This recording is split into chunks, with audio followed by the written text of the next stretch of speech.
Kevin Costner's infamous $264 million box office disappointment is now streaming on Peacock.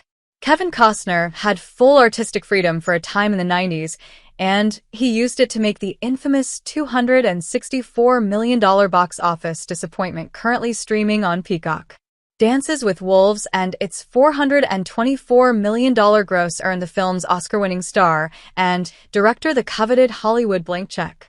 Having further proven his audience appeal with the 1992 blockbuster The Bodyguard, Costner cashed in his equity by embarking on an action-adventure project of epic scale, budgeted at up to $175 million. The film arrived in 1995, but buzz around the movie was already negative, due to reports of a ballooning budget and behind-the-scenes drama.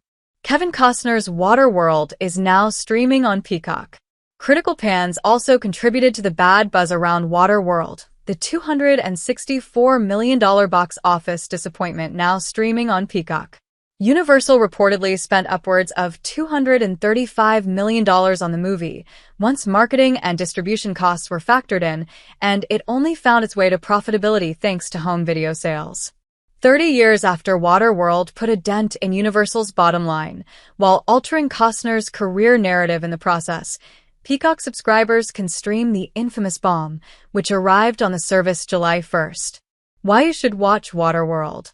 Waterworld currently sits at 45% on Rotten Tomatoes, indicating a negative critical consensus.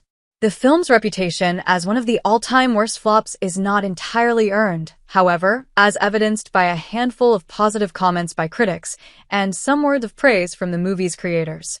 Roger Ebert's 1995 review typifies what most critics had to say about Waterworld.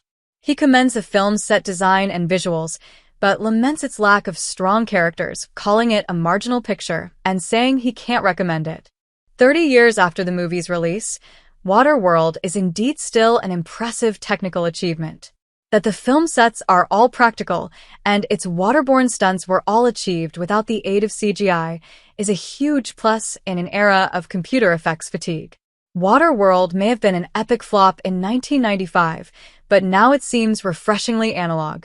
30 years have also wiped away the narrative that grew up around the film due to behind-the-scenes issues and reports of an out-of-control budget. It's perhaps telling that, despite the film's negative impact on his career, Costner remains very fond of it, saying back in 2013. Even more revealing are the remarks of director Reynolds, whose on-set clashes with Costner became so heated, he had to quit the film before it was completed. In spite of that experience, Reynolds thinks Waterworld is better than its reputation, telling Den of Geek back in 2008. Today, Waterworld is regarded as an interesting 90s artifact and is generally only mentioned in terms of Costner's career narrative, cropping up again in connection with Costner's ambitious Western epic horizon. Costner and Reynolds both accused critics of lining up to crush Waterworld when it came out, and perhaps some were motivated by wanting to knock the pair from their pedestals, but none of that matters to Peacock subscribers looking for an intriguing epic movie in 2025. Some might be motivated to watch Waterworld precisely because of its reputation as a historic bomb, and may be pleasantly surprised to find that it's long been underrated.